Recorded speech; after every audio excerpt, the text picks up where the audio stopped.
take care of her. She's been good to me. Those were the last words Vincent Caldwell said to me before he disappeared into an Uber and out of my life forever. Except he didn't say it. He said her. Like the car was a person. Like he was saying goodbye to someone he loved. I should have known right then that something was wrong, but I didn't. Because I was too excited about finally having a car that wouldn't leave me stranded on the side of the highway. My name is Katie Morrison. I'm 45 years old, and 3 days ago I bought a used Honda Accord that came with more than just a clean title and low mileage. It came with coordinates to a storage unit containing $47,000 in cash. It came with evidence of a murder. And it came with a secret about my own family that would destroy everything I thought I knew about my life, but I'm getting ahead of myself. Let me start from the beginning. 8 months ago, I moved to Portland, Oregon from Columbus, Ohio. I was running from a bad breakup with my ex-fiancé Trevor. He cheated on me with my best friend, drained my savings account, and left me with nothing but a broken heart and a lease I couldn't afford. So I did what any woman with nothing left to lose does. I packed everything I owned into my 2008 Toyota Camry and drove 2,300 miles west to start over. Portland was supposed to be my fresh start. New city. New clients for my freelance graphic design business. New life. But fresh starts cost money. And money was something I didn't have. For 8 months, I scraped by. Living in a studio apartment in the Belmont neighborhood that cost more than I could afford. Taking whatever design jobs I could find. Skipping meals to make rent. Watching other people live their lives while I barely survived mine. I'd become so small trying to survive, I'd forgotten how to actually live. Then my car died, not just died. Exploded. Well, the engine did. 200,000 miles, 3 timing belts, and 1 catastrophic failure later, I was standing on the shoulder of Interstate 84 watching black smoke pour out from under the hood like my life was literally going up in flames. The tow truck driver told me what I already knew. $4,000 to rebuild the engine. Maybe $5,000. Or I could buy something used. $5,000 might as well have been $5 million. That night, I sat in my apartment scrolling through Craigslist with the kind of desperation that makes you click on listings you know are too good to be true. That's when I found it. 2019 Honda Accord. Silver. 45,000 miles. 1 owner. Well maintained. $12,500. The price stopped me cold. Honda Accords hold their value like gold. A 2019 with low mileage should have been listed at 18, maybe 20,000. This had to be a scam. Or stolen. Or cursed, but I clicked anyway. The photos showed a perfect car. Clean interior. No damage. The description was short. Relocating out of state. Need to sell quickly. Serious inquiries only. I sent a message before I could talk myself out of it. Is this still available? Can I see it tomorrow? The response came back in 3 minutes. Yes. Starbucks off Highway 26, exit 71, 2 p.m. tomorrow. Cash only. Vincent. I met him the next day at exactly 2 o'clock. The Starbucks was one of those standalone buildings surrounded by empty parking lot. The kind of place where nothing interesting ever happens. I got there 15 minutes early with a coffee I was too nervous to drink. At exactly 2, a silver Honda Accord pulled into the space next to me. Vincent Caldwell stepped out, and the first thing I noticed was how tired he looked. Not regular tired. Soul tired. The kind of exhaustion that comes from carrying something heavy for too long. He was in his early 40s. Tall. Wearing a nice wool coat that looked expensive but worn, like he'd been sleeping in it. His hair was going gray at the temples. And his eyes, dark brown, almost black, looked like they hadn't seen a good night's sleep in months. Katie? His voice was soft. Almost apologetic. That's me. He handed me the keys without any of the usual small talk. No story about why he was selling. No bragging about the car's features. Just the basics. She runs perfect. No accidents. Oil changed every 5,000 miles. I walked around the car checking for problems I wouldn't know how to spot anyway. Everything looked clean. The interior smelled like coffee and cedar. The seats were perfect. The dashboard gleamed. "Can I test drive it?" Vincent hesitated. For a second I thought he'd say no. Then he nodded. "Of course. But I'd like to come with you." Insurance reasons. We drove for 10 minutes in complete silence. The car drove like a dream. Smooth. Quiet. Everything about it said good decision. When we got back to the parking lot, I made my offer. "I can do 12,000. Cash." Today. Vincent's hands shook as he signed the title. I noticed but didn't say anything. People get emotional selling cars. Maybe it had sentimental value. He handed me the signed title and the keys. That's when he said it. "Take care of her. She's been good to me, not it." Her. I promised I would. Inkent walked away without looking back. He climbed into a waiting Uber. And he was gone. I drove home feeling like my luck was finally changing. That night, I decided to connect my phone to the car's Bluetooth and delete Vincent's saved locations. I'm careful about digital privacy. My ex hacked my accounts during our breakup. I learned my lesson. The GPS screen was one of those older touchscreen models. When I pressed the settings button, I noticed something. The screen was loose. It shifted under my finger like a tooth ready to fall out. I pressed harder. A gap appeared between the screen and the dashboard, and behind it, tucked into that space like a secret, was the corner of white paper. My hands shook as I pried the screen forward and pulled out a small folded note. The handwriting was shaky. Desperate. Written in blue pen by someone running out of time. "If you're reading this, then I'm either dead or I ran. Either way, you need to know the truth. The coordinates below will lead you to proof of what happened to Bethany Clark on October 3, 2023. I couldn't live with the silence anymore. Check the GPS history for October 2nd to 4th. Then decide if you want to know more. I'm sorry for involving you.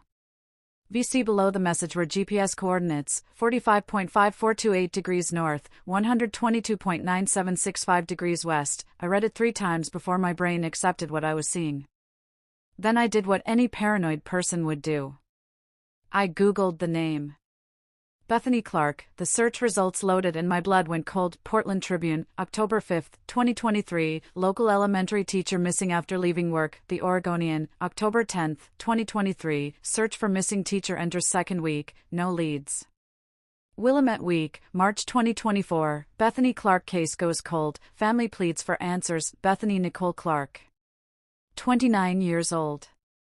Elementary school teacher. Disappeared October 3, 2023. Last seen leaving Riverside Elementary School. Her car was found abandoned near Forest Park 3 days later. No body. No suspects. The case went cold 6 months ago, and Vincent Caldwell, the man who just sold me his car, was leaving me coordinates to what? Evidence? Her body. I sat in my car holding that note, and I knew I had a choice to make: call the police. Hand over the note. Let them handle it. Go back to my small, safe, invisible life. Or follow the coordinates and see what Vincent wanted me to find. I should have called the police. I really should have. But I didn't, because for the first time in 8 months, I felt like I mattered.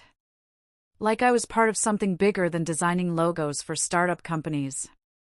Like maybe this was the universe giving me a chance to do something important. I plugged the coordinates into my phone. They pointed to a location 30 miles outside Portland. A place called Timber Grove. And that's when I made the decision that would change everything. I was going to find out what happened to Bethany Clark, even if it killed me. I didn't sleep that night. Instead, I sat on my apartment floor with my laptop, falling down a rabbit hole of news articles about Bethany Clark. The first article was from October 5, 2023. The headline read, "Local elementary teacher missing after leaving work. Bethany Nicole Clark, 29 years old, taught second grade at Riverside Elementary School in Southeast Portland.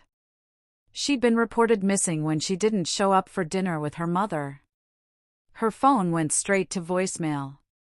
Her apartment was empty.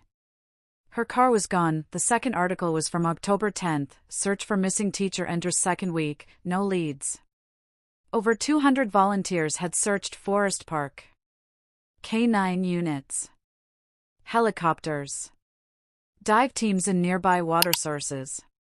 Nothing. Bethany had vanished like smoke. The third article was from March 2024. Bethany Clark case goes cold, family pleads for answers. 6 months after she disappeared, police admitted they had no solid leads. The case was being moved to cold status. Bethany's mother gave a press conference, her face hollow with grief. "Someone out there knows what happened to my daughter," she said to the cameras. "Please. If you know anything, come forward. We just want to bring her home." I stared at Bethany's photo on my screen. Blonde hair. Blue eyes. The kind of smile that made you feel warm. She looked like the type of teacher kids would remember for the rest of their lives, and now she was gone. The lead detective on her case was Marcus Holland. His name appeared in every article. Giving statements. Asking for tips. Promising the family they were doing everything possible. I wrote his name down in my notebook. I didn't know why yet. Just instinct. At 2 a.m, I grabbed my keys and went back down to the car.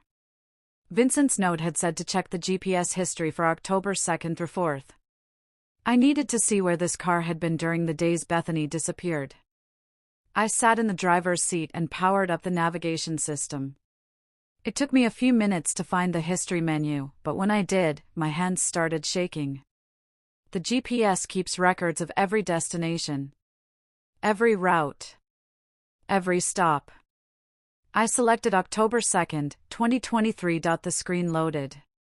7:42 a.m., departed from 2847 Southeast Stark Street, Portland. That had to be Vincent's address. 8:15 a.m., arrived at Riverside Elementary School. Why would Vincent go to Bethany's school? 4:30 p.m., departed Riverside Elementary School. Traveled to Forest Park, Lower Maclay entrance point 5:15 p.m., departed Forest Park. Traveled to Guardian Storage, Timber Grove. 7:03 p.m., departed Guardian Storage. Returned to 2847 SE Stark Street. I stared at the screen, my brain trying to make sense of the pattern. Vincent went to Bethany's school. Then to Forest Park, where her car would later be found, then to a storage facility 30 miles away. Then home. I switched to October 3rd. 9:10 a.m., departed 2847 Southeast Stark Street. Traveled to Riverside Elementary School. He went back to her school again. 4:18 p.m., departed Riverside Elementary School. Traveled to Forest Park, Lower Maclay entrance point 5:47 p.m., signal lost. The GPS went dead at 5:47 p.m. on October 3rd. The exact day Bethany disappeared, I felt cold all over. I switched to October 4th, holding my breath. 2:34 a.m., signal restored. Location, Crown Point, Columbia River Gorge, Crown Point. I knew that place. It was a scenic overlook about 30 minutes east of Portland. Famous for its views, and for its 700-foot drop to the river below point 3:15 a.m., departed Crown Point. Traveled to Guardian Storage, Timber Grove. 4:42 a.m., departed Guardian Storage. Returned to 2847 SE Stark Street. My hands were shaking so hard I could barely hold my phone. The GPS signal disappeared the day Bethany vanished. It came back 9 hours later at a cliff in the middle of the night. Then Vincent drove back to the storage facility at 3 a.m. What had he been doing at a cliff at 2 a.m.? What had he put in that storage unit at 3 a.m.? I didn't want to think about the answer. My phone buzzed in my hand, making me jump so hard I hit my head on the car roof. A text message. Unknown number. Saw you bought Vincent's car. We need to talk. Tomorrow 10 a.m., Coava Coffee, SE Grand. Come alone. This is about Bethany. A friend. I stared at the message, my heart pounding so loud I could hear it in my ears. How did they know I bought the car? Who was watching me? I checked the Craigslist listing. It had been deleted. The entire post was gone like it never existed. I pulled out the title paperwork and found Vincent's phone number. I called it, disconnected. The number was no longer in service. I sat in the car, breathing hard, trying not to panic. Someone knew I had this car. Someone knew about Bethany. Someone was watching. I grabbed my phone and searched for Guardian Storage in Timber Grove. The place looked exactly like you'd expect from a cheap storage facility. Old. Run down. Surrounded by trees. The kind of place where people hide things they don't want found. I checked the reviews. 1 star. No security cameras that work. Another review, manager never checks ID, just hands you keys. Perfect for hiding evidence. Or a body that I felt sick. I went back inside my apartment and made coffee I didn't drink. My brain was moving too fast. Making connections I didn't want to make. Vincent had been at Bethany's school twice. The GPS signal died when she disappeared. It came back at a cliff. He went to the storage unit in the middle of the night. Was Vincent a witness? Or was he the killer, and why leave me the note? Why tell a stranger where to find evidence, unless he wanted to get caught? Unless the guilt was eating him alive and he couldn't live with it anymore. My mind kept circling back to one thought: I should call the police, but what would I tell them? I bought a used car and found a note with coordinates. They'd laugh me out of the station.no. I needed actual evidence. Something solid. Something that would make them listen. I needed to go to that storage unit, but first, I needed to meet whoever sent me that text. I tried to sleep but couldn't. My brain wouldn't stop running through scenarios. By the time the sun came up, I'd been awake for 30 hours straight. At 9 a.m., I took a shower and got dressed. At 9:30, I headed to Coava Coffee. But before I left, I did something I couldn't explain. I searched online for Judge Thomas Morrison corruption. My father had been a federal judge in Portland before he died 3 years ago. We weren't close. After my parents divorced when I was 12, I barely saw him. He was always working. Always busy with cases. Always too important to spend time with his daughter. But he died rich. Really rich. Rich enough to own a vacation home in Bend. Rich enough to pay for my college without loans. Rich enough that when he died, my mother got a settlement that let her retire early, and I'd never questioned where that money came from. The search results loaded. My stomach dropped. The first result was from 2009. Police brutality case dismissed by Judge Morrison, victim's family alleges bribery. I clicked the article. Officer Marcus Holland had been accused of planting evidence on a suspect. The case had solid witnesses. Clear video footage. It should have been open and shut. Judge Thomas Morrison dismissed it on a procedural technicality. 6 months later, my father bought a $400,000 vacation home in cash. I kept scrolling. More articles. More dismissed cases. More patterns. My father hadn't just been a judge, he'd been dirty. And Marcus Holland, the detective investigating Bethany's disappearance, was one of the cops my father had protected. I sat there staring at my screen, feeling my entire childhood crack open and reveal something rotten underneath. My phone buzzed, another text. Same unknown number. Don't be late. And Katie? Bring the note Vincent left you. You're going to need it. I grabbed my bag and headed for the door.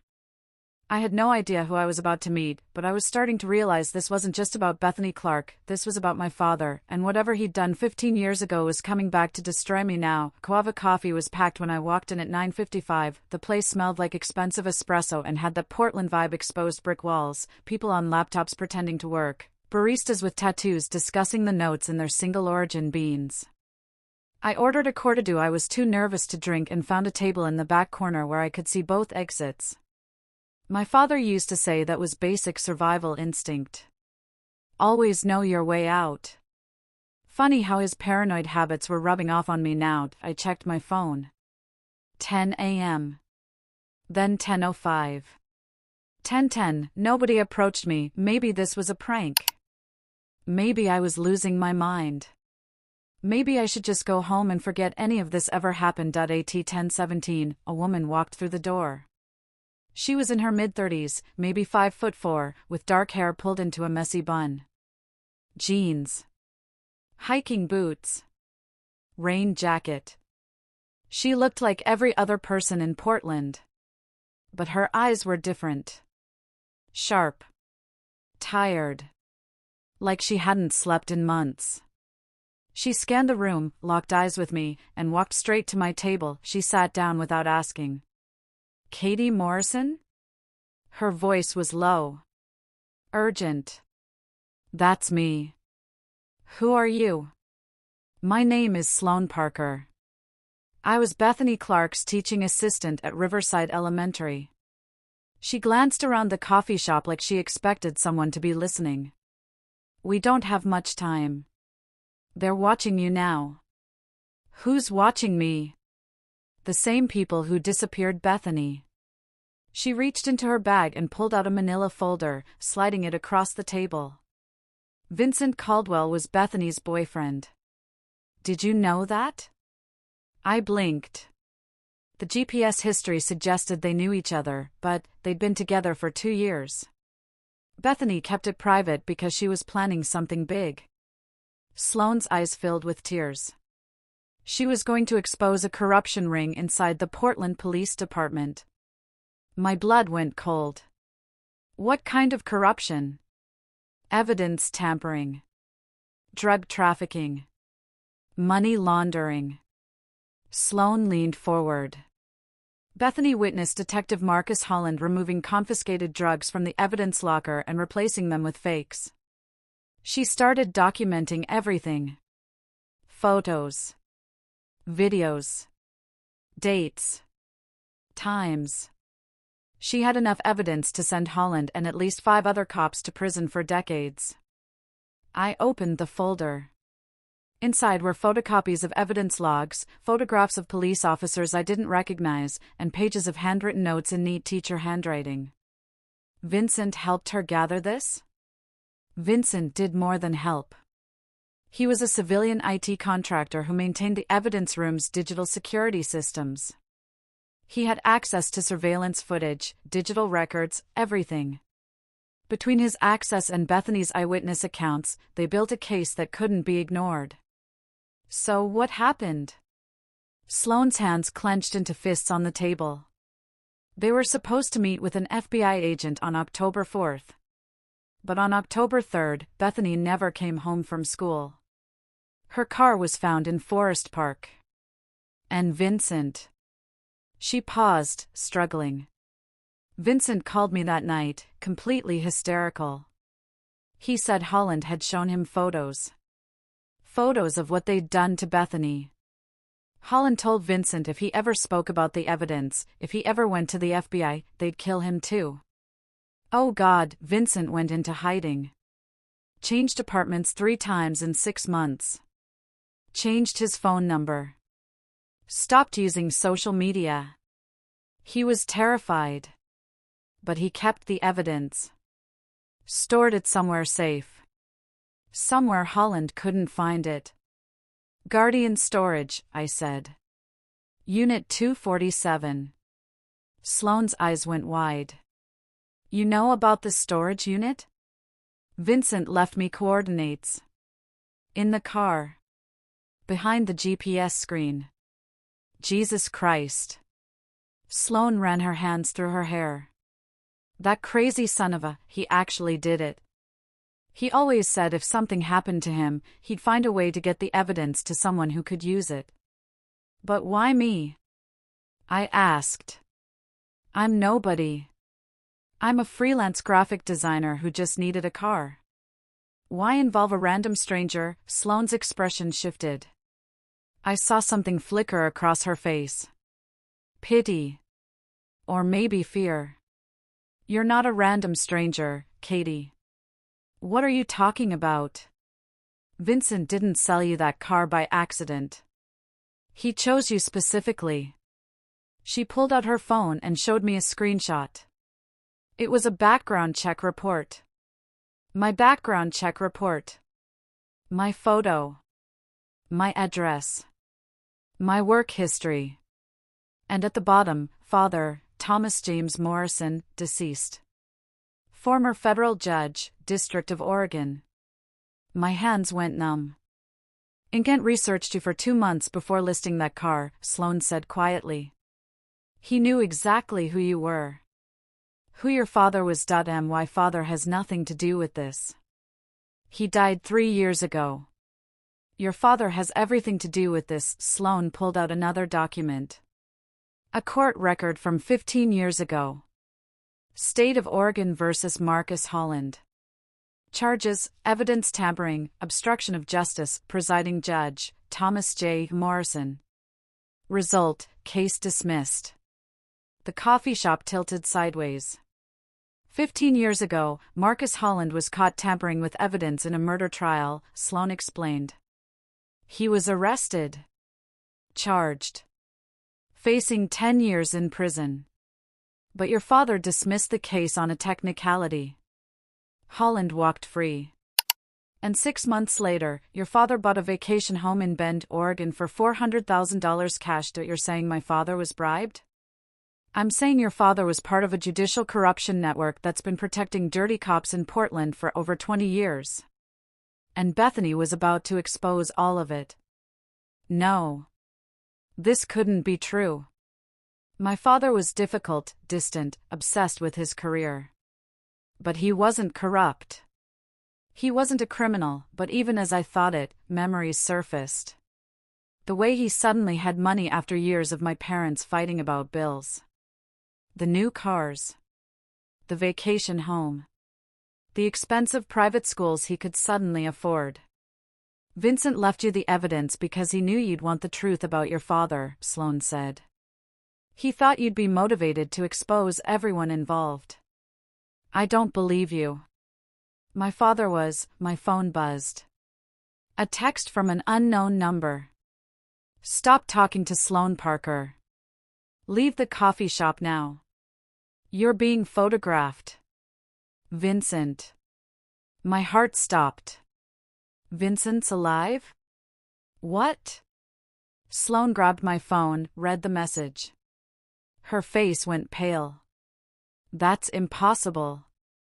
Vincent's number was disconnected months ago. Then who?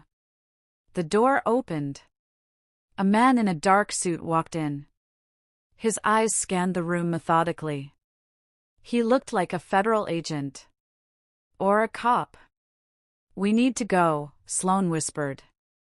Right now, but now. She grabbed my arm and pulled me toward the back exit. We pushed through the door into an alley just as the man in the suit reached our table. We ran 0.3 blocks later, hiding in the doorway of a closed bookstore, both of us gasping for breath. I finally asked the question burning in my mind. If Vincent's alive and hiding, why did he text me?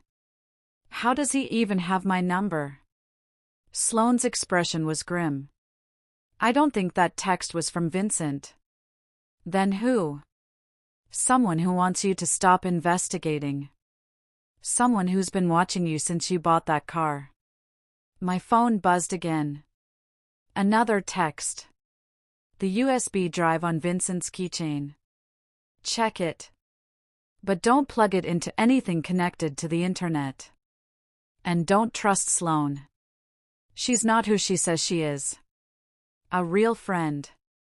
I looked at Sloan Parker, if that was even her real name, and saw her own phone light up with a message. She read it, and her face went ashen. Katie, she said carefully, I need you to come with me. Right now. There's a safe house where we can. Who are you really? I interrupted. And don't lie to me. For a long moment, she didn't answer. Then, finally, I'm not Bethany's teaching assistant. I'm her sister. And I've been investigating her disappearance for 6 months because the police won't. Why didn't you tell me that from the start? Because I needed you to trust me. And people don't trust grieving family members. They think we're emotional. Irrational. They think we see conspiracies where there are just tragic accidents. Was Bethany's disappearance a tragic accident? No, Sloan said flatly. It was murder. And your father helped cover it up. I stood there in that doorway, my entire world cracking open. My father. My distant, cold, professionally successful father had been part of this, had taken money to let criminals walk free. Had corrupted the justice system he'd sworn to uphold, and now, 3 years after his death, his crimes were coming back to destroy me. I need to see what's in that storage unit, I said. Katie, it's not safe. If Holland knows you have the car, he'll be watching. I don't care. I need to see the evidence. I need to know what my father did. Sloan studied my face for a long moment. Then she nodded, okay. But we go together. And we go armed. She pulled back her jacket. Tucked into her waistband was a handgun. You carry a gun? My sister was murdered by a cop. Yeah. I carry a gun. We walked back to where I'd parked my car, checking over our shoulders every few steps, but nobody followed us.at least, nobody we could see.as. I started the engine, my phone buzzed one more time, another text. Same unknown number, Guardian Storage. Unit 247. Go now. Before Holland gets there first. But Katie? When you see what's inside, you'll understand why your father had to die. My hands froze on the steering wheel. What does that mean? Sloan read the message over my shoulder. I don't know. But we're about to find out. We drove in silence for 40 minutes. I kept checking the rearview mirror, expecting to see headlights following us. But the road behind us stayed empty. Just darkness and trees. Sloan sat in the passenger seat, her hand resting on the gun in her waistband. She hadn't said a word since we left Portland. I finally broke the silence. If Vincent's been dead for 5 months, who sold me the car? I don't know. That's not good enough. You said Vincent was Bethany's boyfriend. You said he went into hiding. You said I said what I believed was true. Sloan turned to look at me. But I was wrong. Someone's been pretending to be Vincent. Someone who knows about the evidence. Someone who wanted you specifically to have that car. Why me? Because of your father. Because you're the only person who can expose the corruption network without being dismissed as biased. You're Judge Morrison's daughter. People will believe you. My phone buzzed in the cup holder. Another text. Same unknown number. Turn left in half a mile. Guardian Storage will be on your right. Park in the back. Unit 247 is in the far corner. The key is taped under the driver's seat. You have 20 minutes before Holland arrives. I swerved slightly, almost hitting the shoulder. They're tracking us. Right now. They know exactly where we are. Sloan grabbed my phone and checked it. This number isn't showing up in any database. It's a burner. Whoever's sending these texts is a ghost. Or they're police. Holland could be playing with us. Leading us into a trap. Then why give us a 20-minute head start? I didn't have an answer for that. The sign for Guardian Storage appeared on our right. I turned onto the gravel road, my headlights cutting through the darkness. The facility looked exactly like the photos I'd seen online. Old. Run down. Chain link fence with rusted gates. Orange storage unit doors peeling paint. A small office building that looked like it hadn't been updated since 1985. I parked in the back like the text instructed. Check under your seat, Sloan said. I reached down and felt around. My fingers touched something metal. I pulled it out. A key. With a tag that said 247. Whoever's doing this planned everything, I whispered. Yeah. Which means we're either walking into a trap or someone's trying to help us. Or both. Sloane pulled out her gun and checked the magazine. Stay behind me. If anything happens, you run. Don't try to be a hero. Just run. We got out of the car. The night air was cold and smelled like pine trees and wet gravel. The only sound was our footsteps crunching across the parking lot. Unit 247 was in the far back corner, exactly where the text said it would be. We walked down a long corridor of identical orange doors. No cameras. No lights. No witnesses. I slid the key into the lock. It turned easily. The door rolled up with a metallic screech that echoed through the empty facility. Inside was darkness. I pulled up my phone and turned on the flashlight. The beam cut through the shadows, revealing what Vincent, or whoever he really was, had been hiding for 6 months. Boxes. Dozens of them. Lined up against the walls with obsessive precision. Each one labeled with dates and categories. October 2023 evidence logs, police surveillance footage, financial records. Court documents. Morrison, that last one made my stomach drop. In the center of the unit sat a large duffel bag. Against the back wall was a filing cabinet with 4 drawers. Sloane stepped inside first, sweeping her gun left and right. When she was sure we were alone, she lowered it. Start with the boxes. I'll check the filing cabinet. I opened the first box. Inside were bank statements for Detective Marcus Holland, going back 5 years. Someone had highlighted regular deposits of $5,000 to $10,000 from various shell corporations. In the margins were handwritten notes, payment for dropped charges? Cross-reference court records. The second box contained printed emails between Holland and someone named D. Torres. A lawyer, apparently. The emails discussed specific cases, specific defendants, specific bribes. It was all there, documented in black and white. The third box made me want to throw up. Photographs. Police officers removing drugs from evidence lockers. The same drugs being sold in parking lots to known dealers. Money being counted and distributed, and in several photos, standing in the background, was my father, Judge Thomas Morrison in his black robes, shaking hands with Marcus Holland outside a courthouse, Judge Thomas Morrison having dinner with Holland and 2 other men I didn't recognize, Judge Thomas Morrison accepting an envelope from a man whose face had been circled in red pen. The note beside it read, Ernesto Ruiz, drug trafficker, case dismissed by Morrison, 2019. I sank to the floor, photographs spilling from my hands. My father. My distant, cold, professionally successful father had been part of this, had taken money to let criminals walk free. Had corrupted the justice system he'd sworn to uphold. How many guilty people had gone free because of him? How many victims had been denied justice so my father could afford a vacation home, Katie? Sloane's voice was quiet. Careful. I looked up. She was standing at the filing cabinet, holding a folder. You need to see this. I stood on shaking legs and walked over. The folder was labeled, Bethany Clark, October 3, 2023. Inside were photos I wished I'd never seen. Photos that confirmed Bethany was dead. Photos that showed exactly what had been done to her before she died. I turned away, bile rising in my throat. Underneath the photos was a handwritten note. I took these photos at Crown Point on the night of October 3.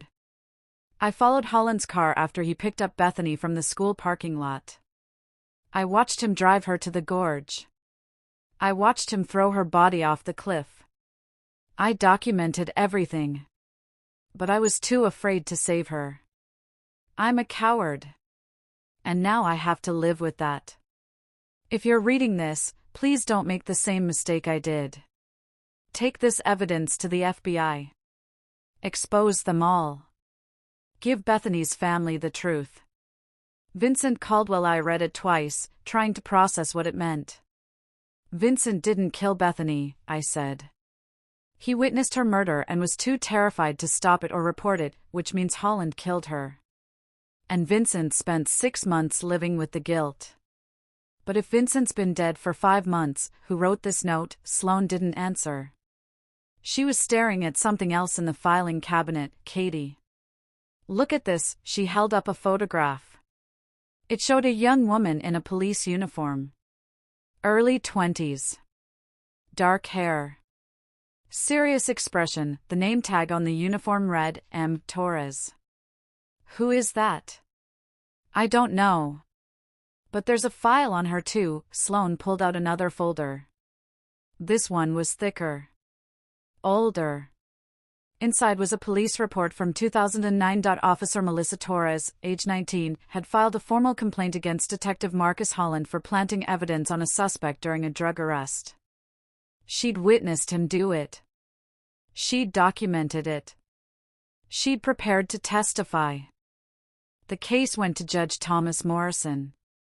Morrison dismissed it on a procedural technicality. But that wasn't the end of the file. There was a psychiatric commitment order.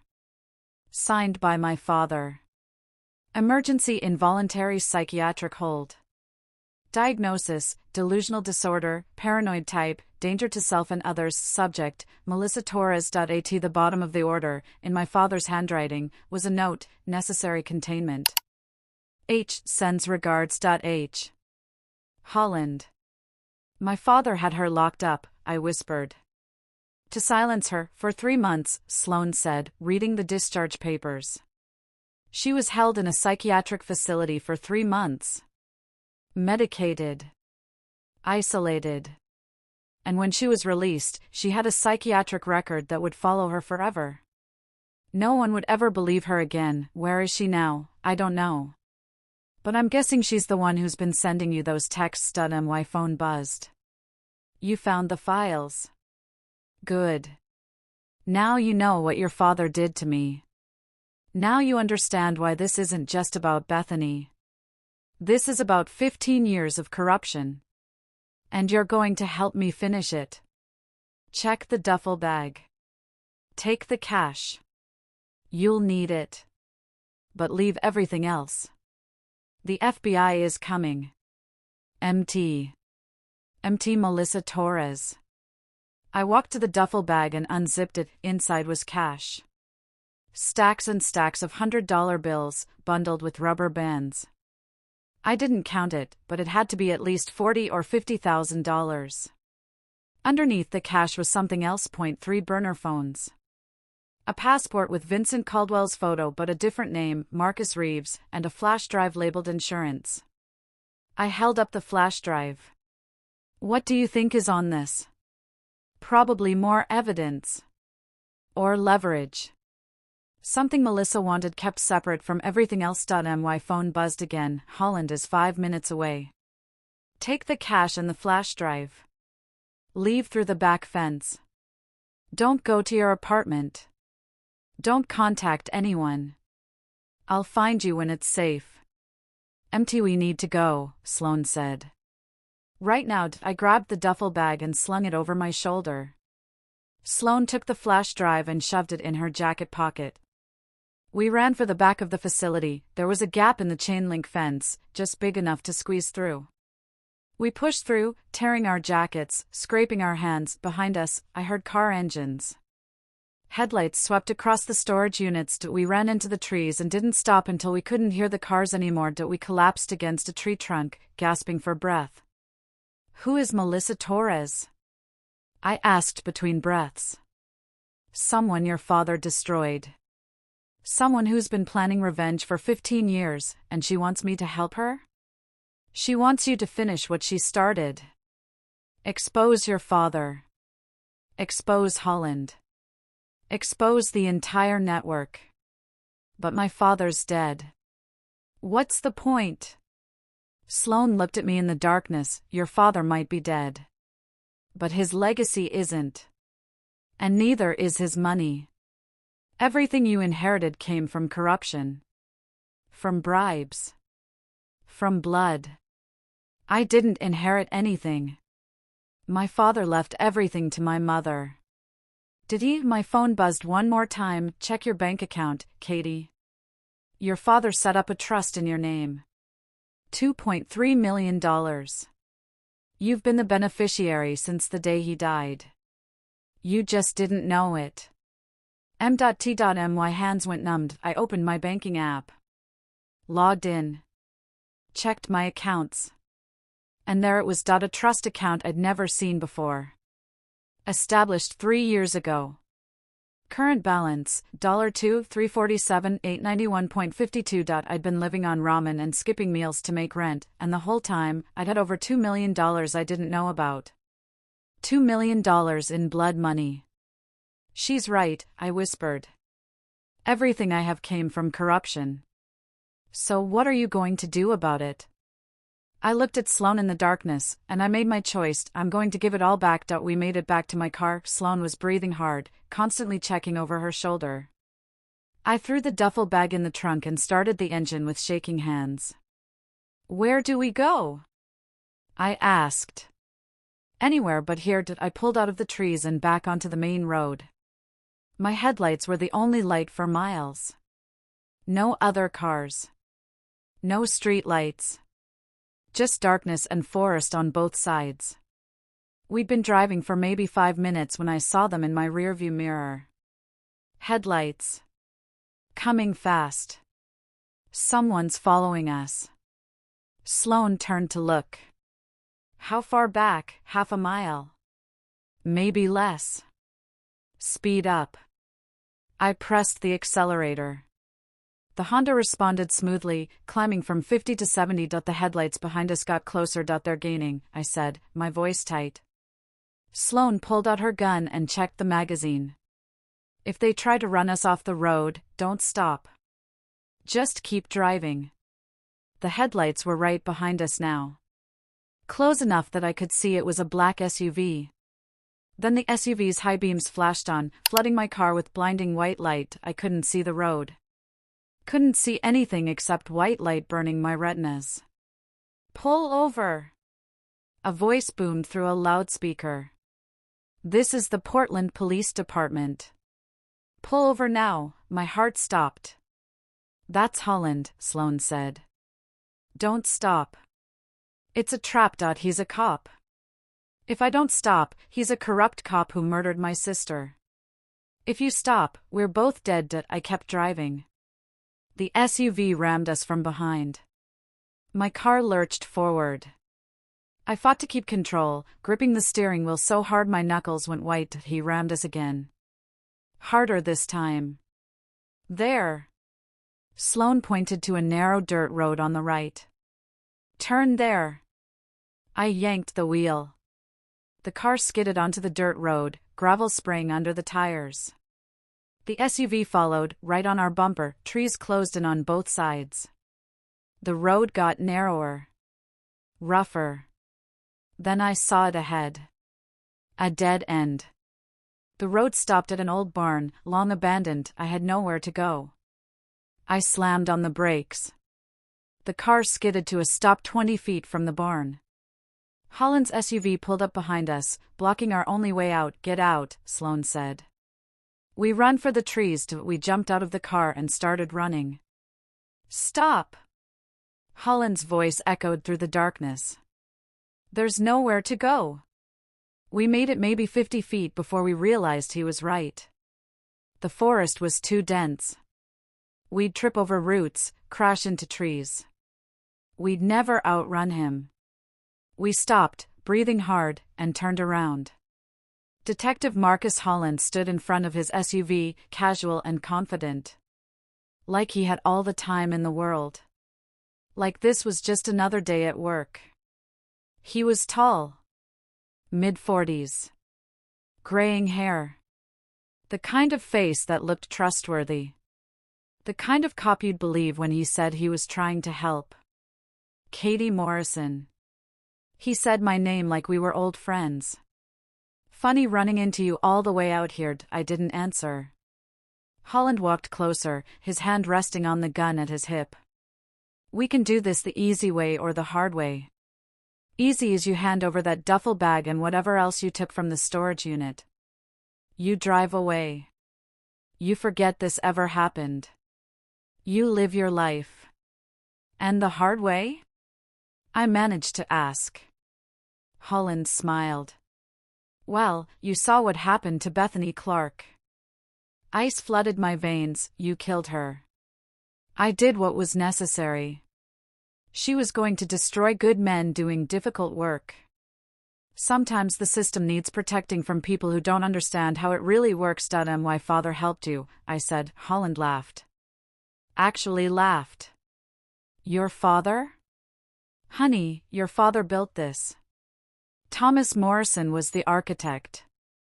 I was just a carpenter following the blueprint he designed. You're lying. Am I? Check that trust fund he left you. $2.3 million. Where do you think that money came from? Birthday wishes and good karma? I felt sick. For 20 years, your father took money to dismiss cases, suppress evidence, protect cops who crossed the line. He made millions. And you benefited from every dollar. Holland took another step closer. Your college education? Blood money. Your comfortable childhood? Blood money. Everything you have, everything you are, is built on the backs of people your father betrayed. I didn't know, I whispered. That's the beautiful part. You didn't have to know. You just had to enjoy the benefits while staying ignorant. He pointed at the duffel bag in my trunk. Now give me what you took from that storage unit, and you can go back to your ignorant little life, and if I don't? Holland's smile faded. Then you disappear. Just like Bethany. Just like anyone else who gets in my way. Sloane raised her gun, pointing it at Holland's chest. Back off. Holland didn't even flinch. You think I came alone? There are 3 more units on their way here right now. You shoot me, you'll have every cop in the county hunting you down. Then why haven't they shown up yet? Sloane asked. Holland's expression shifted. Just slightly. Enough to tell me she'd hit a nerve. He was lying. He was alone. My phone rang. I pulled it out. Unknown number. Holland's eyes narrowed. Don't answer that. I answered it anyway. Katie. A man's voice. Calm. Familiar. This is Vincent Caldwell. Well, that's not my real name, but it's the name you know me by. My blood went cold. Vincent's dead, I said. No. Vincent never existed. But I'm very much alive. A pause. Detective Holland is lying to you. He didn't come alone, but his backup isn't police. It's 3 other corrupt cops who want that evidence destroyed. They're 2 minutes away. If you want to survive, you need to trust me. Why should I trust you? Because I'm the only person who's told you the truth from the beginning. I left you that note. I gave you the coordinates. I've been protecting you since the moment you bought that car. Holland pulled his gun.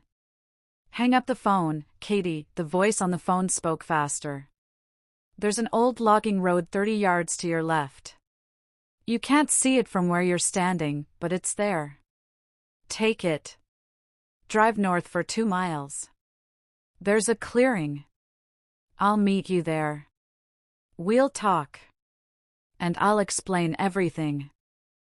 Who are you really? I asked. A pause. My real name is Melissa Torres.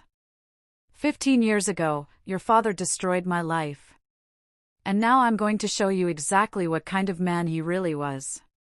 The call ended. Holland fired a warning shot into the air. Drop the phone. I looked at Sloane. She looked at me. We both ran for the car at the same time. Holland fired again.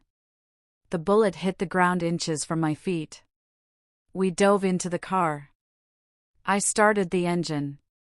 Threw it in reverse and slammed on the gas. The car shot backward, clipping Holland's SUV and spinning sideways. I shifted into drive and floored it, aiming for the gap Sloane had told me about earlier, the logging road. 30 yards to the left, I found it. Barely. Just a narrow break in the trees that looked like nothing. We crashed through branches and underbrush, the car bouncing over roots and rocks. Behind us, I heard Holland screaming into his radio. Calling for backup. giving our location. 2 miles north, I said, gripping the wheel. That's what she said. She? Sloan asked. Who was on the phone? Melissa Torres. The woman my father had locked up 15 years ago. Melissa Torres is dead. I checked. She died in 2017. Then who the hell did I just talk to? We drove in silence, following the narrow logging road through pitch-black forest. No headlights behind us. No sirens. Just the sound of branches scraping against the car. After exactly 2 miles, the trees opened up into a clearing, and sitting in the middle of it, parked and waiting, was a white van. The driver's door opened, someone stepped out, and I recognized him immediately. Vincent Caldwell. The man who'd sold me the car at Starbucks 4 days ago. But now, seeing him in the moonlight, I could see what I'd missed before. The Adam's apple that was slightly too smooth. The hands that were slightly too delicate. The shoulders that were slightly too narrow. The voice that had been coached to sound deeper than it naturally was. Vincent Caldwell walked toward us with steady, confident steps. And when he got close enough, he smiled. It was Bethany Clark's smile. Hello, Katie, he said in a voice that was now unmistakably female. My name is Melissa Torres. But for the last 6 months, I've been living as Vincent Caldwell. And before that, I was Bethany Clark. I couldn't breathe. I'm sorry I had to deceive you. But it was the only way to get you to see the truth about your father. The only way to make you understand what he did to me. What he did to so many others. Sloan pointed her gun at Melissa. You faked Bethany's death. You staged the whole thing, yes. I needed to disappear completely. Needed to become someone who could move freely without being hunted. Someone who could finish what I started 15 years ago, which is what? I asked, my voice shaking. Melissa looked directly at me. Destroying everyone your father protected. Everyone he helped. Everyone who benefited from his corruption. My father's dead. But his legacy isn't. And neither is his money. She pulled out a flash drive from her pocket. This contains a video. Your father recorded it 3 weeks before he died. A full confession. Names, dates, amounts. Everything. How did you get that? I was his hospice nurse. Under a different name, of course. He had no idea who I was. But in those final weeks, guilt consumed him. He wanted to confess. So I gave him a camera. And he told me everything. She held out the flash drive. Watch it. Then decide if you want to help me finish this. Or if you want to protect his memory and let the corruption continue. I stared at the flash drive. My father's confession. The truth about who he really was. Behind us, I heard sirens in the distance. Getting closer. Holland called back up, Melissa said. We need to go. Now. Where? Somewhere safe. Somewhere we can talk without being interrupted. Somewhere you can watch your father tell you exactly who he was. She opened the back of the van. Get in. Both of you. We don't have much time. I looked at Sloan. She looked at me. Neither of us moved. Why should we trust you? I asked. Melissa's expression softened. Because I'm the only person in this whole mess who's never lied to you. I left you that note. I gave you the coordinates. I warned you about Sloan. I told you about Holland. Every single thing I've done has been to show you the truth. You pretended to be a dead woman, yes. Because if I hadn't, I'd be dead too. The sirens were getting louder. Melissa climbed into the driver's seat. Last chance. Get in or stay here and explain to Holland why you have $47,000 in cash and evidence from a murder investigation. Sloan lowered her gun. We're out of options. She climbed into the van. I stood there for one more second, holding my car keys, looking at my Honda Accord, the car that had started all of this. Then I climbed into the van. Melissa pulled away just as headlights appeared at the edge of the clearing, and as we drove into the darkness, one thought kept circling through my mind. My father had recorded a confession, and I was about to watch it. The van smelled like gas station coffee, and fear of Melissa, Vincent, Bethany, whoever she was, drove without speaking. Sloane sat beside me in the back, gun still drawn, eyes locked on our driver. I broke first: the searches. The volunteers. Bethany's mother crying on TV begging for information.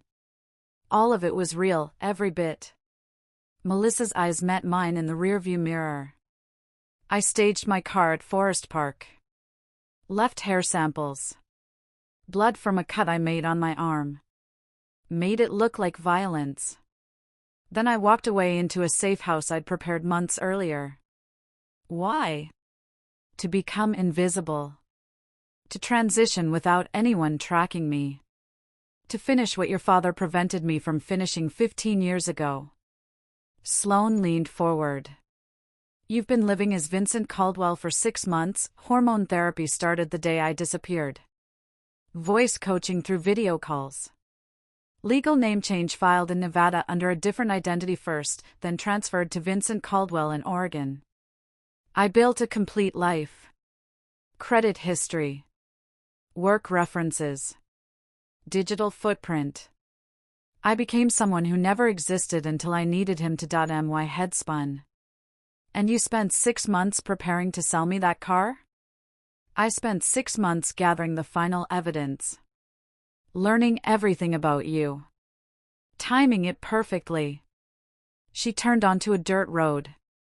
You were always the endgame, Katie. From the moment I decided to destroy your father's legacy, you were the only person who could help me do it. The van stopped in a clearing surrounded by trees. Melissa killed the engine. She turned to face us. 15 years ago, I was 19. Fresh out of the police academy. Youngest officer in my class. I thought I was going to change the world. Her voice carried no emotion. Just facts.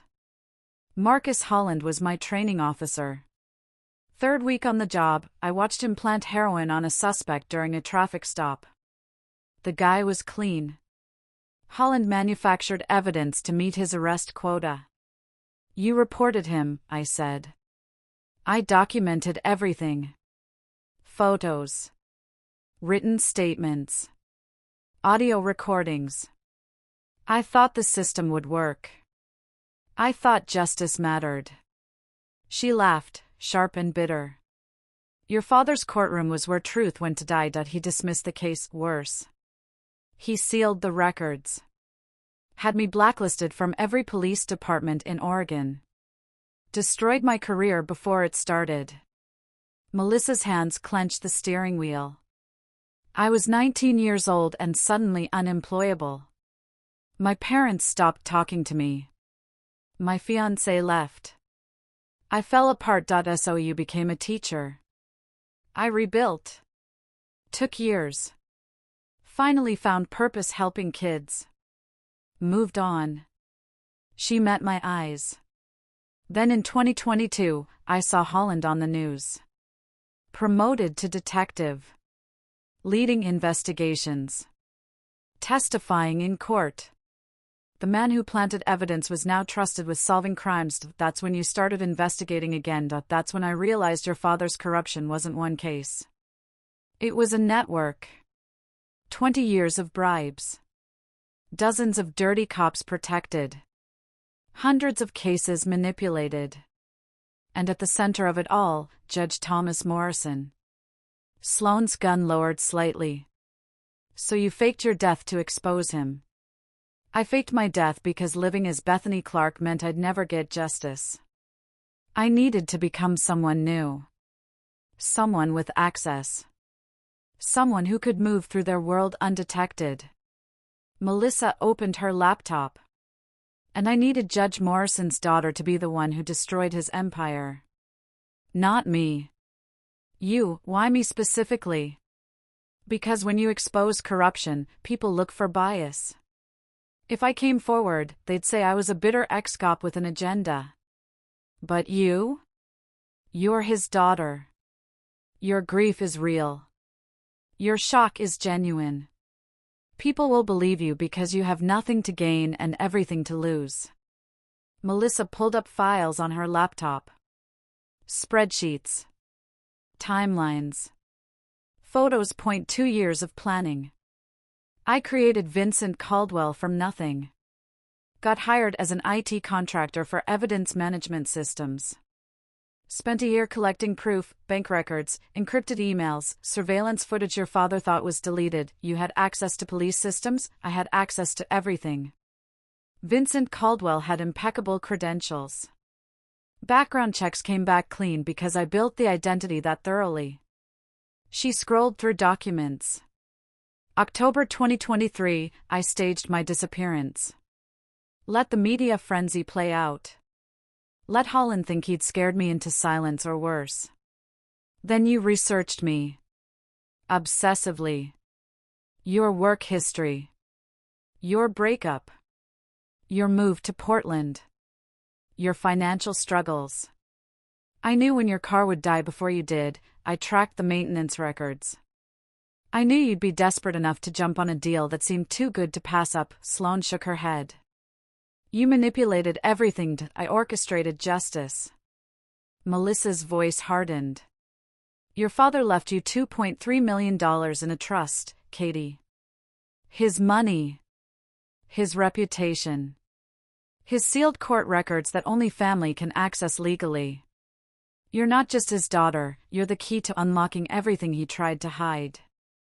She held up 2 USB drives. The keychain drive has evidence against Holland and the corruption network. Financial records. Case files. Proof of crimes. That's what they want destroyed. She held up the second drive. This one has your father's deathbed confession. Video recorded 3 weeks before he died. I was his hospice nurse under a fake name. He had no idea who I was. But guilt ate him alive at the end. He wanted to confess. So I handed him a camera. Melissa plugged the drive into her laptop. The video loaded. My father appeared on screen. Pale. Gaunt. Hospital gown hanging off his shoulders. But his eyes were clear. Focused. Katie, if you're watching this, I'm gone. And you deserve to know who I really was. His voice cracked. Weak but determined, Melissa paused it. He recorded 47 minutes. Names every judge, every cop, every lawyer in the network. Details every bribe he took. Every case he corrupted. Every life he destroyed. She closed the laptop. Including mine. I couldn't breathe. My father, dying, guilty, desperate, had confessed everything. Why didn't you release this immediately? Because I needed to know you'd choose truth over comfort. That you'd sacrifice your inheritance for justice. That you were different from him. Melissa's eyes locked on mine. I needed you to be tested first. You have 3 options, Katie. Melissa's voice was calm. Professional. Like she was presenting a business proposal. Option 1. Give me both drives. Take the $47,000. Drive away. I'll expose everything myself. You keep your father's reputation in your memory, ignore the truth, live on blood money. Option 2. Watch his full confession. Then destroy both drives. Protect his legacy. Keep the inheritance. Let Holland and every other corrupt cop keep operating. Let their victims suffer in silence. Option 3. Help me. Watch the confession. Understand what he did. Then go public. Expose everything. Forfeit the inheritance. Destroy his reputation. But give justice to everyone he betrayed. I stared at her. You've been planning this for 2 years? 15 years. You were just the final piece. My phone rang. Sloane's name on the screen. Wait. Sloane was sitting right next to me. I looked at her. She looked at her own phone. Different number calling her too. I answered. Katie, wherever you are, listen carefully. It was Sloane's voice. But not the Sloane sitting beside me. Bethany Clark isn't who she says she is. The real Bethany Clark died 6 years ago in Seattle. Whoever you're with right now is someone else entirely. The voice kept talking, and they're about to kill you. The call ended. I looked at Melissa. She smiled right on schedule. I put the phone on speaker. The other Sloane's voice filled the van. I tracked down Bethany Clark's family in Seattle. Her parents confirmed she died in 2017. Car accident. Death certificate. Funeral. Grave. Melissa didn't flinch. Her expression stayed neutral to controlled. The woman teaching at Riverside Elementary in 2023 stole a dead person's identity. Police never connected it because the real Bethany died in a different state. I turned to Melissa. Explain. Now. I took her name because I needed a fresh start after your father destroyed my life. The woman who died in Seattle gave me that opportunity. That's identity theft. That's survival. The voice on the phone cut back in. Everything about her story could be fabricated. Meet me at Riverside Elementary. I have proof of who she really is. The call dropped. Sloane, the one sitting beside me, lowered her gun completely. Who the hell was that? A very good question. Melissa started the van. Because I only told one person where we'd be tonight. Melissa drove fast. Trees blurred past the windows. My real name is Melissa Torres. Not Bethany Clark. Not Vincent Caldwell. Those were shells I climbed into when I needed to disappear. Why steal a dead woman's identity? Because in 2009, I wasn't just blacklisted from police work. Your father had me involuntarily committed to a psychiatric facility. The words hit like a physical blow. He signed the emergency hold papers himself. Claimed I was delusional. Dangerous to myself and others. A fabricated diagnosis to silence me permanently. Sloane leaned forward. How long? 3 months. Locked in a ward. Medicated until I couldn't think. Therapists telling me my memories of Holland planting evidence were paranoid delusions. By the time they released me, I had a psychiatric record that followed me everywhere. That's illegal. It's effective. No one believes the crazy girl who accused a decorated cop of corruption.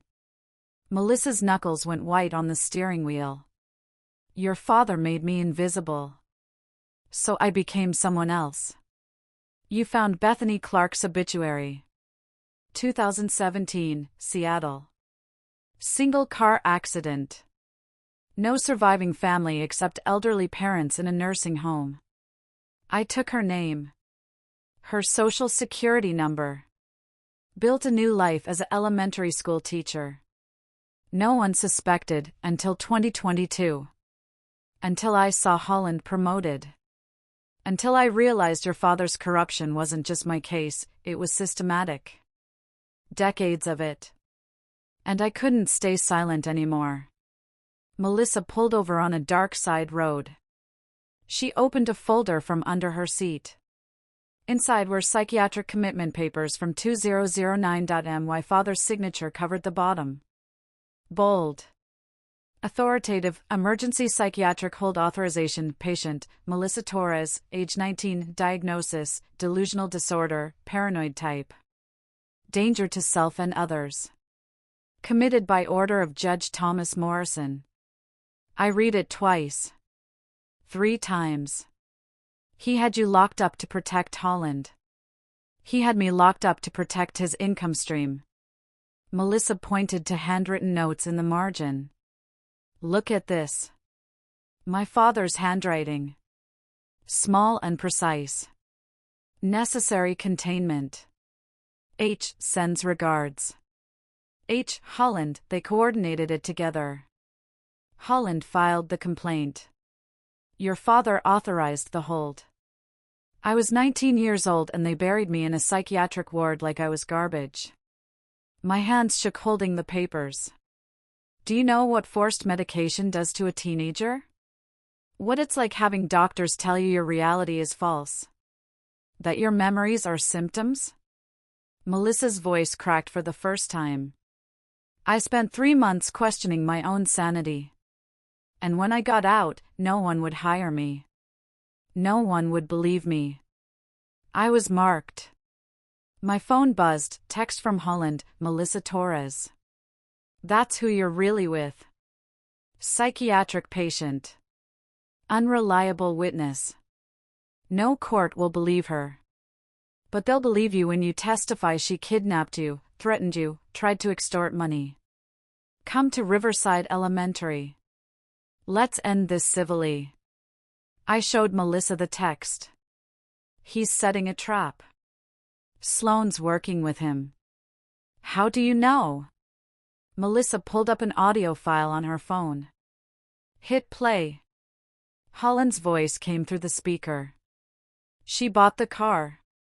She has the evidence. Then another voice, the Sloane who'd called me. Keep her confused. Make her doubt everything. When she doesn't know who to trust, she'll come to us, and if she doesn't, then we eliminate her like we should have eliminated Melissa 6 years ago. The recording stopped. I felt sick. When did you record this? 3 days ago. I've been tracking Holland's communications since I became Vincent. Melissa looked at me. Sloane Parker isn't Bethany's sister. She's a private investigator Holland hired to find me and monitor you. Who is she really? Melissa pulled up a photograph on her laptop. Young woman in a police uniform. Dark hair. Sharp eyes, Officer Sharon Parker. Portland PD, 2009. The face matched the Sloane sitting in the van with us. She worked with Holland 15 years ago. She was there the night they committed me to the psychiatric facility. Melissa zoomed in on the photo. She's the one who held me down while they injected the sedative. I looked at the woman beside me. You lied about everything. She stopped. Started again. I was trying to protect you. By working with Holland? By keeping tabs on him. I'm undercover. I've been feeding the FBI information for 6 months. Melissa laughed. Cold and sharp. Creative story. Except the FBI agent you're supposedly working with? Doesn't exist. I checked. Sloane, Sharon, whoever she was, pulled her gun back out. Everyone is lying, I said. My voice sounded far away. How do I know you're telling the truth? Melissa met my eyes in the rearview mirror. You don't. That's what your father's legacy does.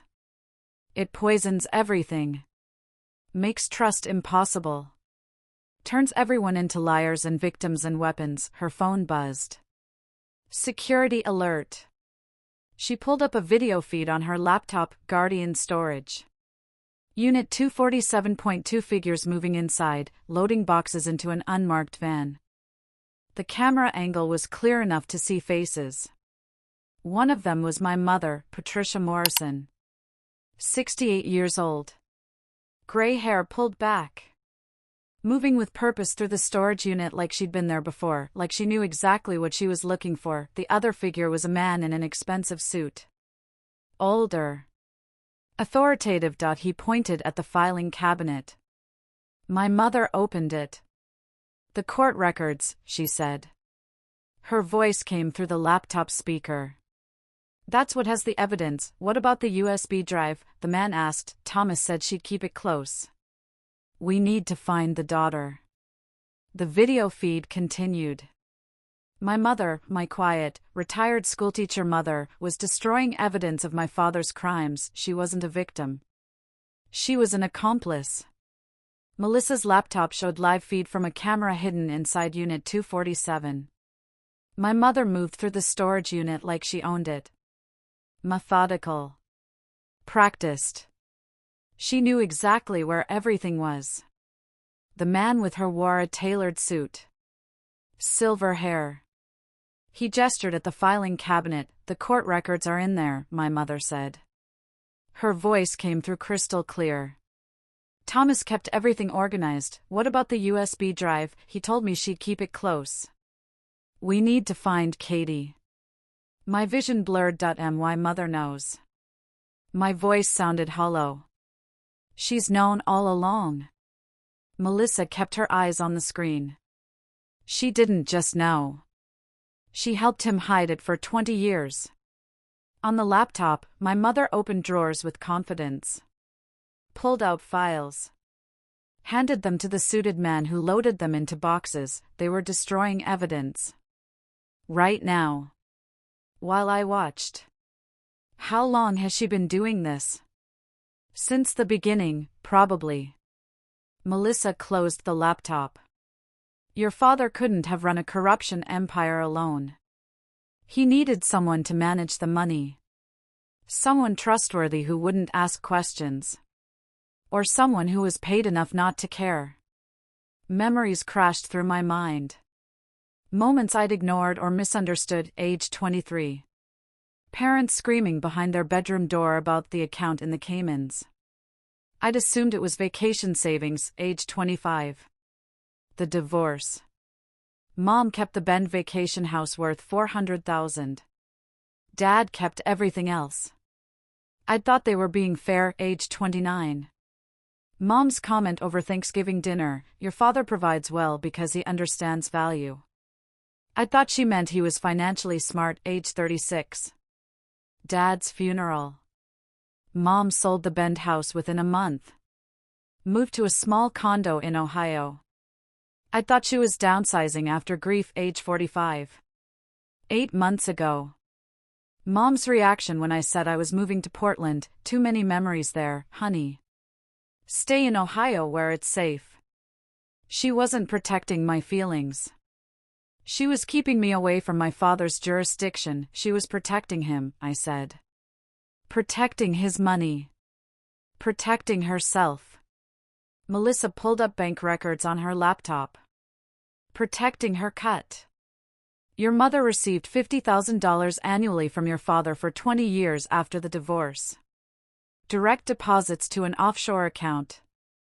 Hush money disguised as alimony. The numbers glowed on the screen. $1 million over 20 years. My mother had been paid to stay silent. I pulled out my phone before I could stop myself. Don't, Melissa warned. She'll know where you are. Good. I dialed. She answered on the second ring. Katie, sweetheart. How's Portland treating you? Her voice was warm. Concerned. The mother I'd known my entire life. I'm at Guardian Storage right now, Mom. Watching you on security footage. Silence stretched between us. When she spoke again, the warmth was gone. Then you know you need to give me that USB drive. You knew what Dad was doing. You knew he was corrupt. I knew he was providing for his family. That's what good men do. Good men don't take bribes, naive girl. Her voice turned sharp. Do you think your college tuition paid itself? Do you think I kept our house on a teacher's salary? Your father took care of us. Yes, some of that money came from complicated sources. But it kept you fed. Clothed. Educated. Safe. It was blood money. It was survival. The system was already broken. Your father just learned to work within it. She paused. And now you're going to throw away your inheritance because some disturbed woman convinced you to play detective? Melissa Torres isn't disturbed. She's the victim. Melissa Torres is a documented psychiatric patient with a vendetta against your father. No court will believe her. But they'll believe you when you testify she kidnapped you. Threatened you. Tried to extort money from you. My stomach dropped. Give me the USB drive, Katie. Come home to Ohio. Or I'll have no choice but to tell the authorities you stole evidence. That you're working with a mentally unstable woman who's manipulating you. I hung up. My hands wouldn't stop shaking. Your mother's right about one thing, Melissa said quietly. If we go public with this, your life is over. The inheritance gets seized. Your father's reputation, and yours, destroyed. Victims might sue you for the money you inherited. But if I don't go public, Holland keeps operating. Other people get destroyed. And I become what my parents were. Complicit. Yes. Melissa watched me carefully. That's the choice. Your comfort or their justice. I thought about Melissa at 19. Locked in a psychiatric ward. Medicated until she couldn't think straight. Told her reality was false. I thought about Bethany Clark, the real one, whose identity Melissa had to steal just to survive. I thought about every person my father had betrayed for money. Show me my father's confession. All of it. Once you watch it, you can't unknow it. Your father will become a stranger that he already is. Melissa opened the laptop. Plugged in the USB drive. Hit play.my. Father appeared on screen. Hospital bed. Pale. Gaunt. But his eyes were clear. Katie, if you're watching this, I'm gone. And you deserve to know who I really was. His voice cracked. I was not the man you thought. I was not honorable. I was not just. I couldn't look away. For 23 years, I accepted money to manipulate cases. To dismiss charges against guilty cops. To suppress evidence. To protect a network of corruption. He coughed. Struggled to breathe. It started small. A favor for a colleague. Another favor. Then money. Then I couldn't stop. I told myself I was providing for you and your mother. But that was a lie. I was feeding my own greed. My own ego. Tears ran down my face. The worst thing I did was to a young officer named Melissa Torres. She tried to expose Detective Holland. She was brave. Honest. And I destroyed her. I had her committed to a psychiatric facility. I ruined her life to protect a corrupt cop. His voice broke completely. That decision haunts me more than all the others. She was 19 years old. Katie, I'm leaving you everything. The house. The investments. The accounts. Approximately $2.3 million. But every dollar is tainted. He looked directly at the camera. Directly at me. You have a choice I never gave myself. You can keep the money and live with what it represents. Or you can give it away. Expose what I did. Live with a clear conscience. I don't deserve your forgiveness.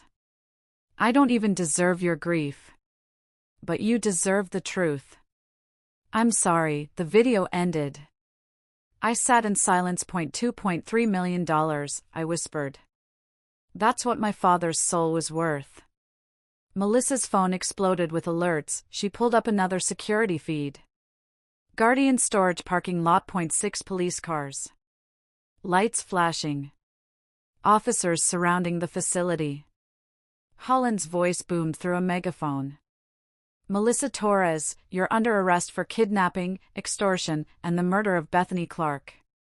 Release Katie Morrison immediately. I understood. Holland wasn't trying to arrest Melissa. He was framing her for everything. And making me the victim who escaped. 6 police cars surrounded the storage facility. Lights painted the trees red and blue. Holland's voice boomed through the megaphone. You have 60 seconds to comply. Melissa stared at the screen. They'll arrest me the second we show our faces.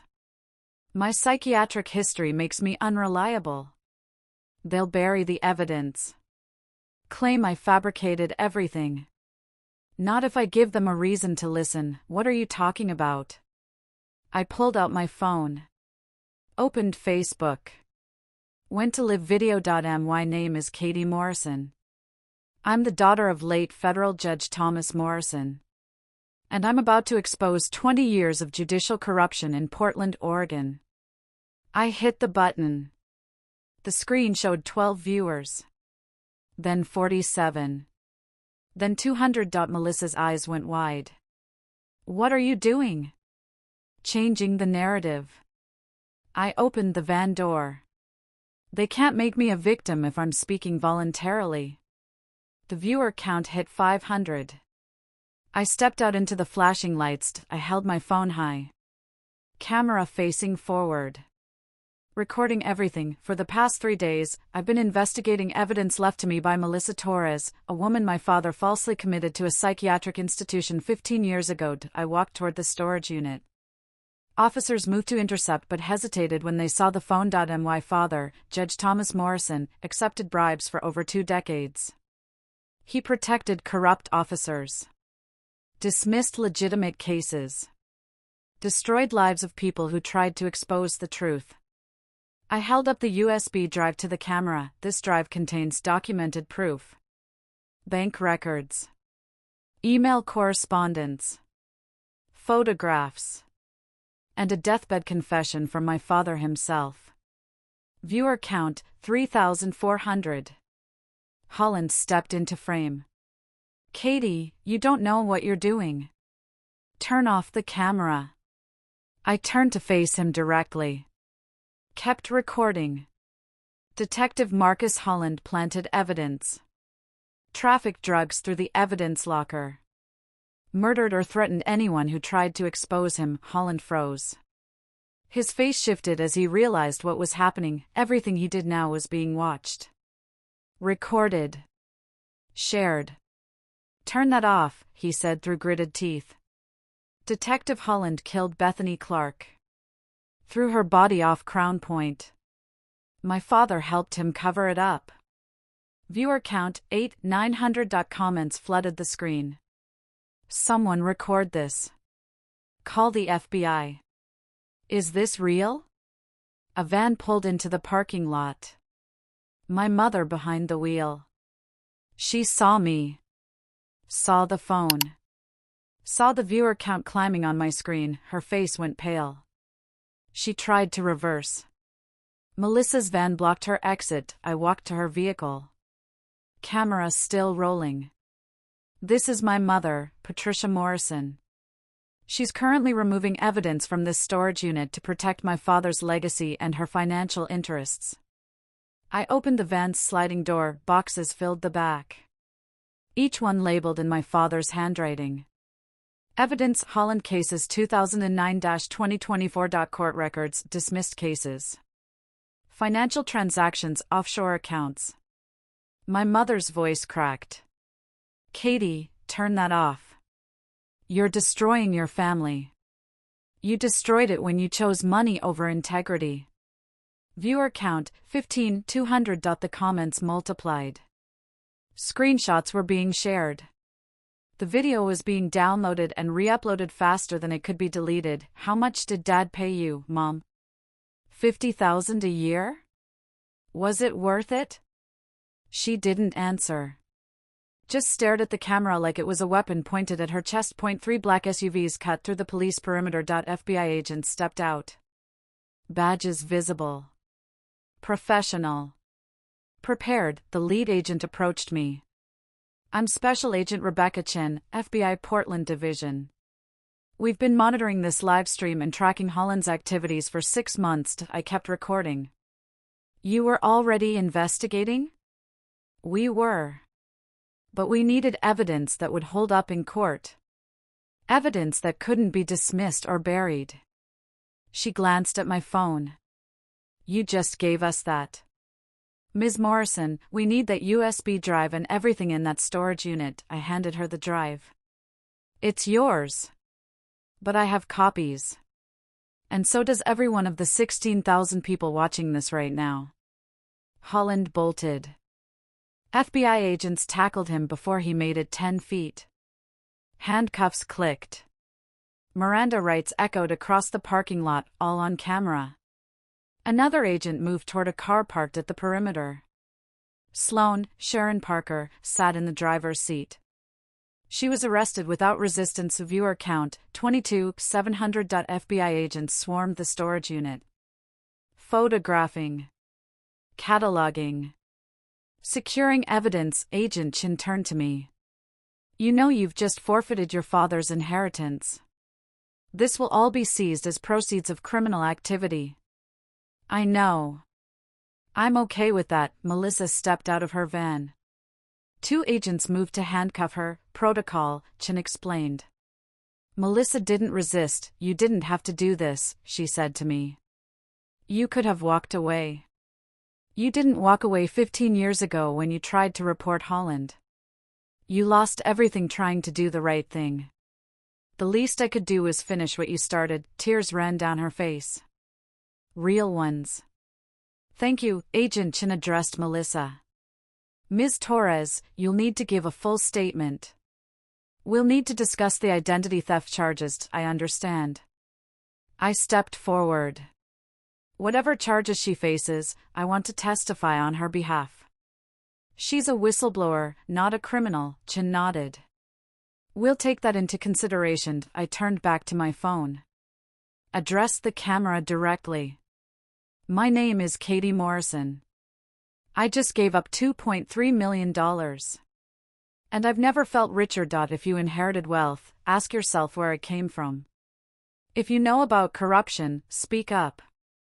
And if someone tries to silence you, scream louder. I ended the live stream. Final viewer count, 31 for 100. The video would hit 1.2 million views in 6 hours, but that night, back in my apartment, exhausted and broken, finally at peace, my phone buzzed one last time. Unknown number, you exposed the Portland network. But your father was part of something much bigger. 7 other judges. 12 cities. $400 million. They're coming for you now. The USB drive you gave the FBI? That was the copy. You still have the original. And they know it. Vincent, I looked at my keychain. The USB drive was gone, and in its place was a different 1.1 I'd never seen before. 1 that apparently contained evidence of a conspiracy that made Portland look like practiced. I plugged it into my laptop. The folder opened. Inside were files connecting my father to a nationwide judicial corruption network spanning 12 cities. Names I recognized from the news. Judges.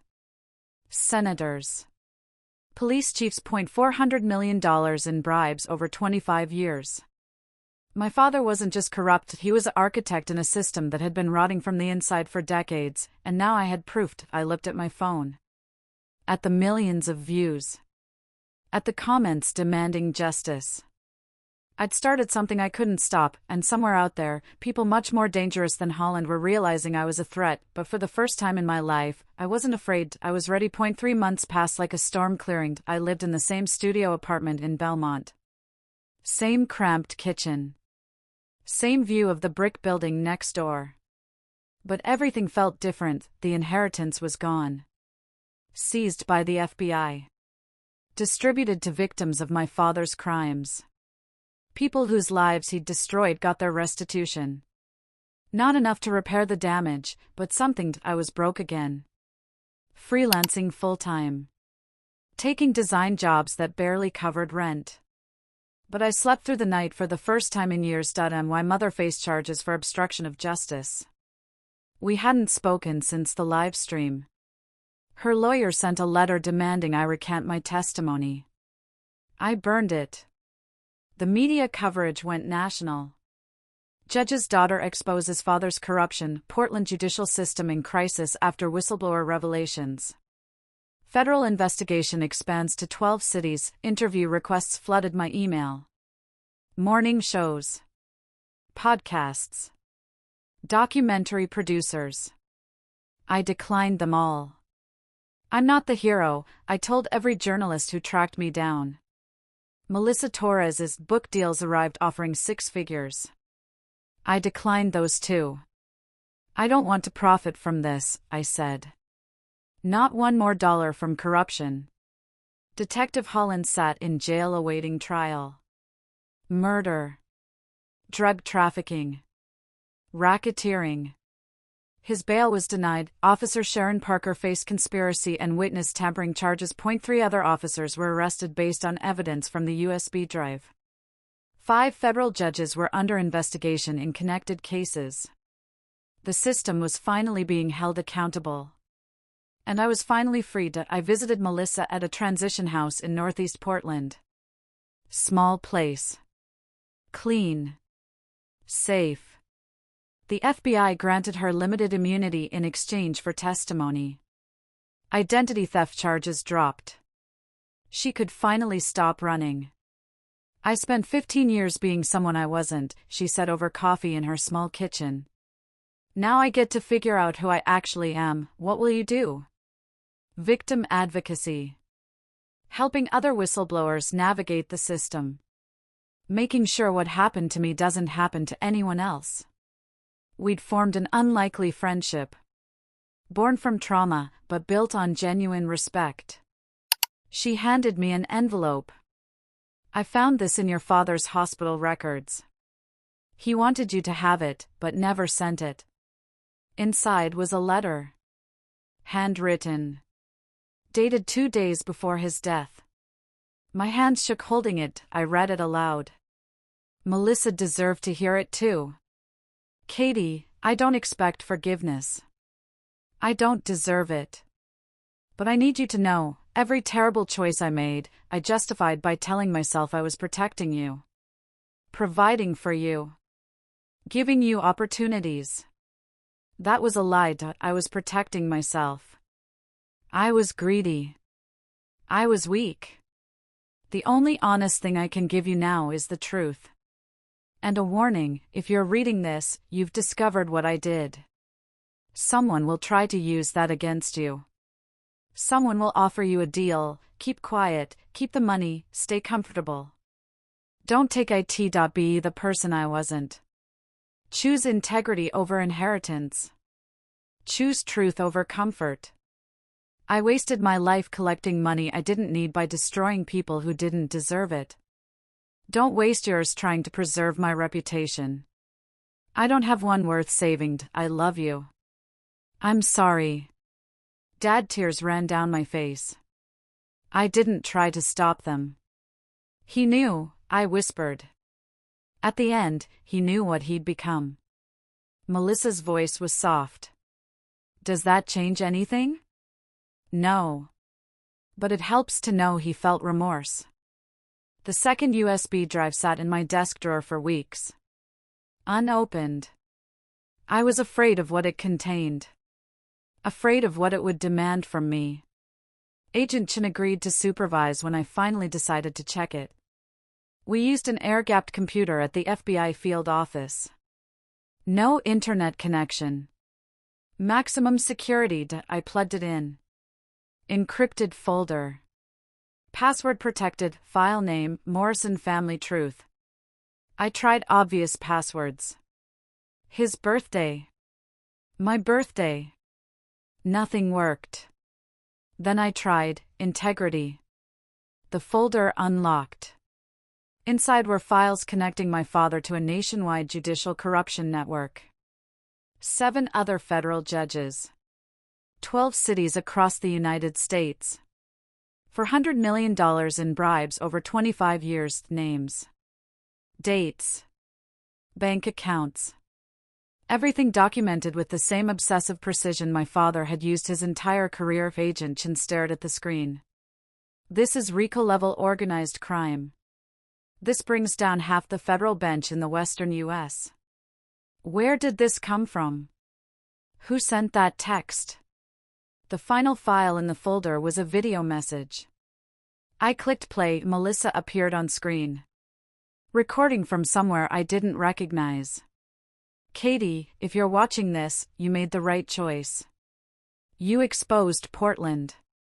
But your father's corruption was just one node in a massive network. I didn't give this to the FBI immediately because I needed to know you'd choose truth over comfort. You did. Now finish what we started. Expose them all. I'm sorry I couldn't tell you everything from the beginning. Trust is earned, and you earned mine. Keep going. Melissa, the video ended. I looked at Agent Chin. I'm cooperating fully. Take all of it. Bring them all down. 6 months later, I testified before a Senate committee, cameras, senators, media, the whole country watching. I used my voice, my story, my father's crimes, pushed for transparency, accountability, reform. Multiple judges were arrested. Massive judicial reform began. I started working for a non-profit helping corruption whistleblowers. Paid barely enough to survive.